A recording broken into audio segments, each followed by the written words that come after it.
Bab 76. Diunggah oleh Baca Suara. Dunia masa lalu saya, dunia tempat saya berasal, masih sering muncul di benak saya. Itu adalah kehidupan yang terisolasi bagi saya, tetapi bukan seolah-olah saya membenci setiap saat saya hampir 40 tahun di sana. Saya sangat menikmati mengunjungi panti asuhan dan bermain dengan anak-anak. Tentu saja, sebagian besar anak laki-laki menganggap latihan pedang dan permainan ki bentuk, jadi setiap kali saya pergi, saya akhirnya menghabiskan berjam-jam mengajar mereka.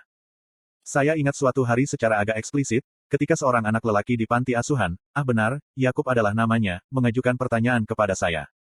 Saudara Gray, apakah Anda percaya pada Tuhan? Dia bertanya, mendongak sambil menarik lengan bajuku. Saya tidak pernah percaya pada Tuhan, atau apapun yang lebih tinggi dari beberapa orang percaya. Bagaimana mungkin ada dewa di dunia di mana tingkat kekuatan bela diri Anda menentukan bagaimana Anda bisa menjalani hidup Anda? Orang tua yang melahirkan bayi yang secara fisik lemah atau cacat dianggap sebagai penghinaan, sering diejek oleh orang lain di belakang mereka. Bayi-bayi itu, bahkan jika mereka tumbuh untuk hidup melewati masa remaja, tidak akan pernah bisa berarti apa-apa. Mereka akan memiliki pengakuan sebanyak lalat di wajah seseorang, menjengkelkan, lebih baik mati, tidak berguna. Bahkan seorang wanita, tidak peduli betapa cantik dan karismatiknya dia, hanya akan menjadi pelacur kelas tinggi jika dia tidak memiliki setidaknya kekuatan minimum yang diperlukan untuk dianggap biasa-biasa saja di antara para praktisi. Bahkan para bajingan tua di dewan, yang duduk di pantat mereka sepanjang hari dan menggunakan semua orang seperti pion, pernah pejuang besar dan tokoh terkenal. Bagaimana mungkin dewa ada di dunia seperti itu? Bahkan jika ada dewa atau dewa di dunia saya sebelumnya, dia tentu saja tidak terlalu penyayang atau pengasih, apalagi adil. Ketika anak itu, Yakub, bertanya kepada saya apakah saya percaya kepada Tuhan, saya tidak bisa menjawab. Anak-anak ini percaya, seperti yang pernah saya lakukan, bahwa ada kekuatan yang lebih tinggi mengawasi mereka. Melindungi mereka. Sekali lagi, di dunia ini, saya ditanya pertanyaan serupa, tetapi oleh seseorang yang jauh lebih tua dari saya. Iklan. Apakah saya percaya pada dewa? Semacam kekuatan yang lebih tinggi yang berada di atas kita dan tidak terjangkau. Petik 2. Aku tidak yakin. Apakah ada dewa? Kata-kata, di dunia ini, hampir tergelincir dari mulutku. Haha, aku sudah menanyakan pertanyaan itu seumur hidupku, tapi aku mulai berpikir bahwa para dewa mungkin masih ada, kakek Virion tertawa lebar. Apa yang membuatmu berubah pikiran? Aku memiringkan kepalaku dengan rasa ingin tahu. Dia, kupikir Virion mengarahkan jarinya ke tes, tetapi aku menyadari itu adalah Sylvie yang sedang tidur yang dia arahkan pandangannya. Tunggu, Sylvie, kamu pikir Sylvie itu dewa? Hampir tersedak ludahku, aku mengarahkan pandanganku kembali pada kakek. Berat, para dewa berbeda dari apa yang dikatakan buku-buku agama tentang dewa. Dewa adalah makhluk yang mampu naik dari apa yang kita anggap tubuh fana mereka dan sepenuhnya selaras dengan mana. Naga, setidaknya, apa yang saya baca tentang mereka, adalah makhluk yang secara alami bisa menjadi dewa. Mereka tidak dapat diklasifikasikan sebagai hanya kelas S, atau binatang kelas SS mana, jika Anda membandingkannya dengan inti mana, para dewa akan berada pada tingkat yang akan dicapai setelah keluar dari panggung inti putih. Kakek Virion menatap kedua tangannya sendiri ketika dia mengatakan ini, mengeluarkan cemoohan. Di sini kita, elf, manusia, dan kurcaci, paling-paling, hampir tidak mampu memanfaatkan kekuatan inti tahap putih. Namun, mungkin ada makhluk yang masih ada yang dapat dengan mudah menaikkan gunung dan lembah banjir. Gelombang, sekali lagi, kakek Virion memiliki pandangan yang jauh. Dia menutup matanya sejenak sebelum perlahan-lahan membukanya lagi, pandangannya beralih ke arahku. Kamu telah membaca tentang perang antara tiga ras, serta perang terbaru antara manusia dan elf, tetapi dibandingkan dengan dua perang itu, benua ini jauh lebih kacau dan berbahaya di zaman kuno. Ketiga ras itu nomaden saat itu, selalu dalam pelarian dari binatang buas mana. Manusia, elf dan kurcaci semua bepergian secara terpisah karena bentrokan dalam penampilan dan budaya, tetapi setiap kali salah satu ras bertemu, kami dalam kondisi yang cukup baik. Kami bertukar informasi dan memperdagangkan sumber daya mentah yang kami ambil di sepanjang jalan. Ini sekarang dikenal sebagai era binatang, di mana binatang buas mana merajalela dan memerintah benua. Petik 2. Aku tidak mengerti, kenapa kita tidak menggunakan sihir untuk mengusir binatang buas mana. Aku bisa mengerti mungkin menghindari binatang kelas A dan ke atas, tapi aku tidak mengerti mengapa kita begitu tak berdaya. Alisku berkerut, dalam kebingungan. Bukannya kita tidak melakukannya, itu karena kita tidak bisa. Brad, pernahkah kamu memperhatikan lukisan di aula utama istana kerajaan di Elenoir? Dia tiba-tiba beralih topik. Maksudmu lukisan besar di ruang tamu itu? Maksudku, pada awalnya aku menyadarinya, tetapi aku tidak bisa memahaminya, jadi aku mengabaikannya. Aku tertawa canggung, menggaruk kepalaku. Setiap satu dari tiga istana kerajaan memiliki lukisan yang mirip dengan yang itu adalah penggambaran dewa yang kuat yang memberi kita alat untuk mengatasi binatang buas mana dan mengakhiri era binatang. Aku tidak tahu bagaimana Virion merasa ketika dia mengatakan semua ini, ekspresinya masih merupakan campuran dari berbagai emosi. Tidak peduli betapa konyolnya hal ini bagiku, nada bicara Graham menunjukkan padaku bahwa dia tidak bercanda ketika dia mengatakan ini, jadi aku tetap diam dan membiarkannya melanjutkan. Dewa ini muncul di depan 3 orang, dan mereka adalah nenek moyang dari apa yang sekarang 3 keluarga kerajaan. Dia menganugerahkan nenek moyang kita dengan 6 artefak, yang didistribusikan secara merata di antara 3 leluhur yang dipilih oleh dewa untuk menjadi raja. Bagi manusia, kepala keluarga Glider pada saat itu menerima 2, para kurcaci, kepala keluarga Grey Shunders menerima 2, dan terakhir, untuk para elf, leluhur keluarga Eralit saya juga menerima 2. Virion tidak bisa membantu tetapi menyeringai setelah melihat ekspresiku. Hah? Kenapa yang disebut, dewa, ini hanya memberi 3 ras harta ini?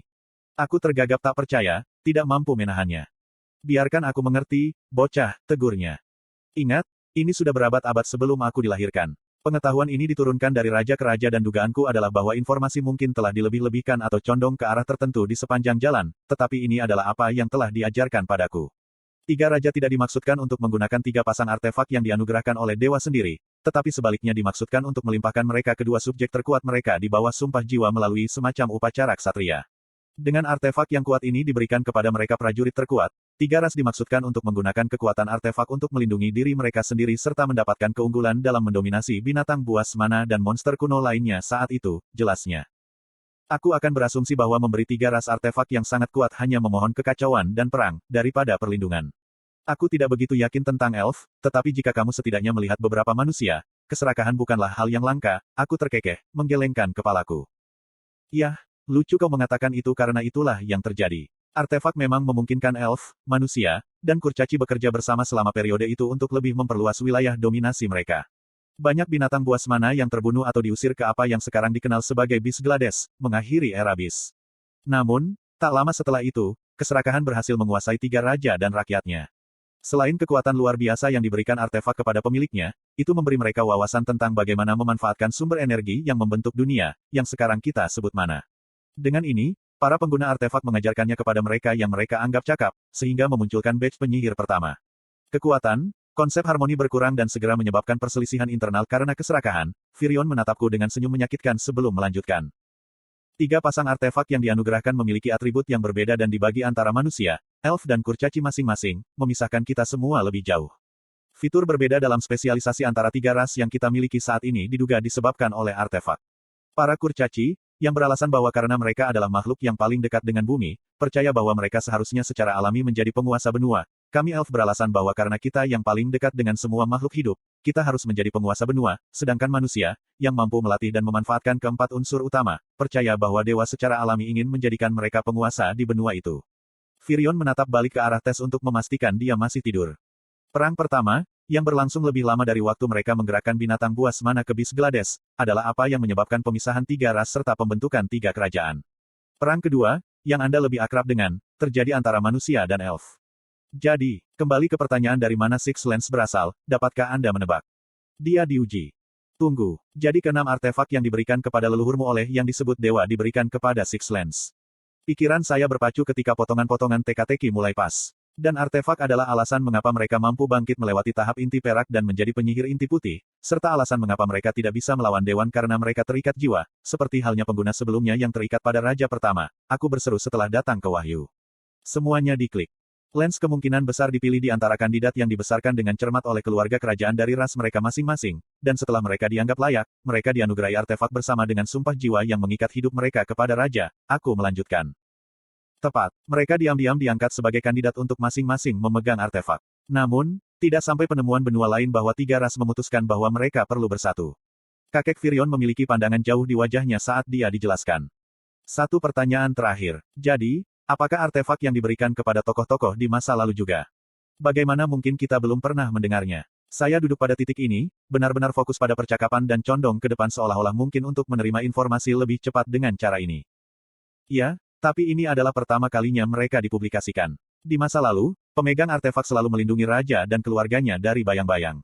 Baru sekarang, setelah penyatuan benua kita memutuskan untuk mempublikasikan, tentu saja, tidak ada orang lain yang tahu bahwa mereka mendapatkan kekuatan mereka melalui kekuatan artefak. Jika rahasia itu dibiarkan, kemungkinan besar akan menyebabkan kudeta, keserakahan banyak penyihir inti perak putus asa untuk melampaui batas mereka tidak boleh dipandang rendah. Siapa yang tahu sejauh mana beberapa orang mungkin pergi. Mungkin bahkan menghancurkan seluruh garis keturunan kerajaan dengan harapan menjadi penguasa baru artefak. Virion berhenti lagi sebelum kembali menatap Sylvie lagi. Aku membayangkan ikatanmu memiliki kemampuan untuk menjadi dewa. Aku tidak yakin berapa lama waktu yang dibutuhkan dan jika kita akan hidup bahkan ketika itu terjadi. Tetapi Arthur, kamu perlu menjadi lebih kuat. Sebut saja itu intuisi pikunku sendiri tetapi saya merasa perubahan akan segera terjadi. Perubahan besar. Saya hanya berharap bahwa saya salah. Ini adalah pertama kalinya saya melihat kakek Virion memiliki ekspresi khawatir di wajahnya. Pikiranku teringat pada pesan yang ditinggalkan Sylvia di dalam diriku setelah memindahkan aku ke Elsire Forest, bagaimana aku akan mendengar kabar darinya lagi ketika aku mencapai panggung melewati inti putih. Saya mulai berpikir bahwa mungkin yang disebut dewa-dewa ini tidak seterkaya yang saya yakini. Apa yang terjadi? Kenapa aku tidur di tanah?